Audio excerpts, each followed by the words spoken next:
Hello, welcome friends. Thank you for liking my videos and subscribing to my channel. My name is Tim. I do villages related content. For those new to the channel, welcome. Here I am standing on the corner of Darren Drive and Hearns Loop. This is the site of the Campbell Villas. This is a courtyard villa neighborhood located here in the village of Shady Brook. And this neighborhood is located adjacent to this designer home neighborhood I recently did a video on. And I explained the bond amounts on those designer homes over there. I did show you a designer home that is located on the next street over on Burns Street. That's located in Unit 229V. And I showed you that designer home and some of the adjacent cottage homes have a bond amount of a little over $41,000. That includes the cottage homes right there on the next street over. Here I am going to talk to you about the bond amounts on the Campbell Villas. These villas are located in unit number 228V. And let's take a walk and show you some of these beautiful homes located here in the village of Shady Brook. And these are courtyard villa homes. For those new to the channel, courtyard villa homes are homes that have privacy fences. You can see the fence there. The backyard and side yards are enclosed with a privacy fence. A lot of individuals like to purchase these homes, especially if they have pets. They can leave their pets roam around in the backyard and they really don't have to worry about the pet leaving the yard.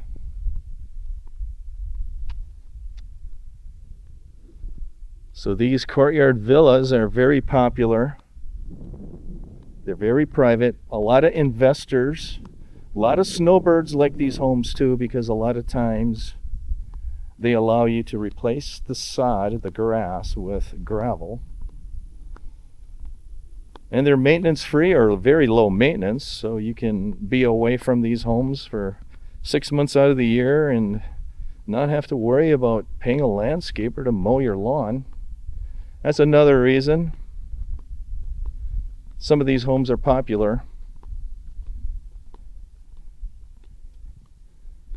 At least the courtyard villas in the north, a lot of those have stone yards, no grass. So I wanted to talk to you about the bonds on the Campbell Villas and how they relate to the bonds elsewhere. These Campbell Villa homes are located in Unit 228V, and the bond amount on these villas are $37,066. So for those new to the channel, a bond is an extra payment you make, and that covers the cost for the developer to develop the neighborhood. Put these streets in, put that storm sewer system in. I know some of the homes in the north, at least where I come from in Wisconsin, the developer typically will include the cost to develop the neighborhood into the price of the lot. Once you purchase the lot cost will be a lot higher, usually in the north.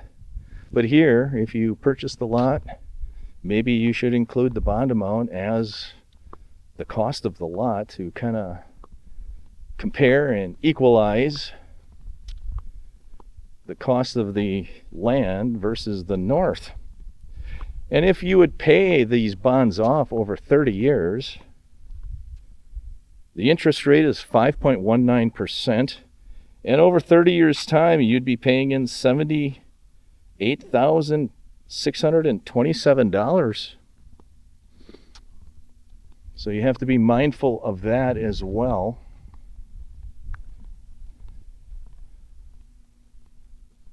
So the purpose of the video is to kind of compare these bond costs to other neighborhoods. And the neighborhood that's adjacent to this is a cottage / designer home neighborhood. There is some designer homes in that neighborhood. It's right beyond the homes right in front of you. There's cottage homes, there's designer homes in that neighborhood. And the bond amounts over there were a little over $41,000.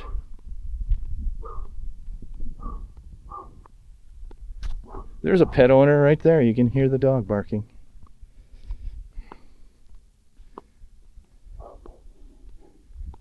So I find it interesting that you can actually buy a designer home in a neighborhood next door with a $41,000 bond. Or you can buy a cottage home in the next neighborhood over with a $41,000 bond. And cottage homes typically are a little bit smaller than courtyard villas.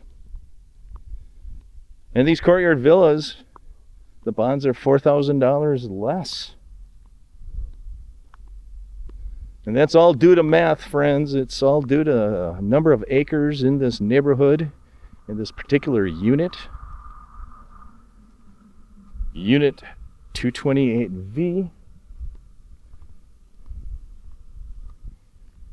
As I discussed in a previous video, these bonds are taken out at the district level. These homes are located in District 15 in the village of Shady Brook. And District 15 has a certain amount of land and acreage in that district. And these neighborhoods take up a certain amount of acreage within that district. And the development costs are allocated to these neighborhoods based on the number of acres. And then they're divvied up based on the number of households within the unit.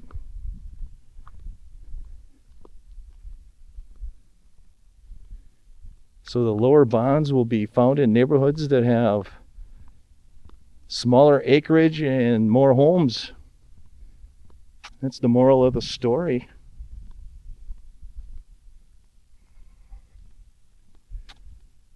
And for those new to the channel, you do have an opportunity to pay the bond off at the time you purchase your house, or you can pay it off in equal installments up to 30 years, or you could pay it off at any point between when you purchase the home and 30 years. What you cannot do, you cannot pay additional each year into the bond. You either have to pay the annual payments as published by the villages, or you have to pay it off in full. You cannot apply an extra $200 to your payment each year. They will not accept that. You have to either pay that amount, that equal installment amount, or you have to pay it off.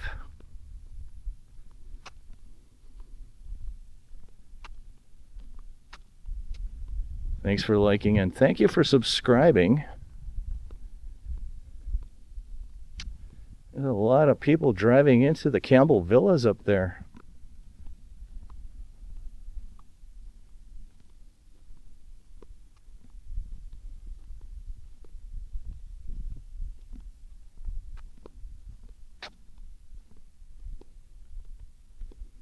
Village of Shady Brook is located a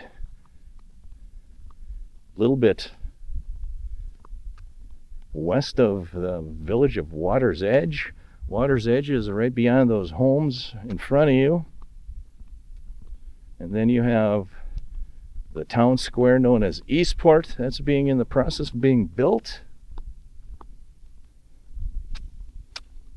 These folks here probably have a 15 or 20 minute golf cart ride to the village of Eastport.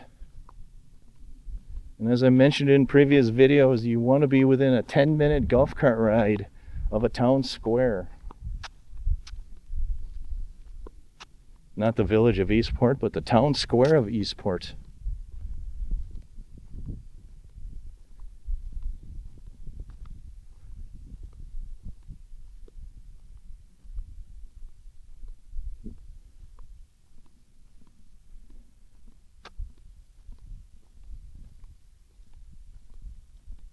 I noticed they do have flowers in these neighborhoods, but there's a lot fewer flowers.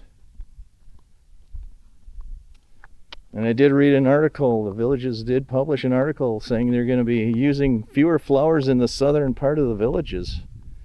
And that seems to be true. That is a sparse amount of flowers in the beginning of a neighborhood. In the north, you'd see a lot more. I think that's a cost-saving measure. I think each one of those flowers costs like $1.50 or $2 each. And that comes out of your maintenance assessment fees. And I just did discuss in a previous video, your maintenance assessment fees in the south are most likely going to be higher. And I believe the lack of flowers is an effort to keep those maintenance assessment fees in a reasonable range. So there you have it. That is a new designer home neighborhood there. And right over there is the village of Water's Edge. Here I am right back where I started on the corner of Hearns Loop and Darren Drive at the Campbell Villas. Have a great week, everyone. Take care.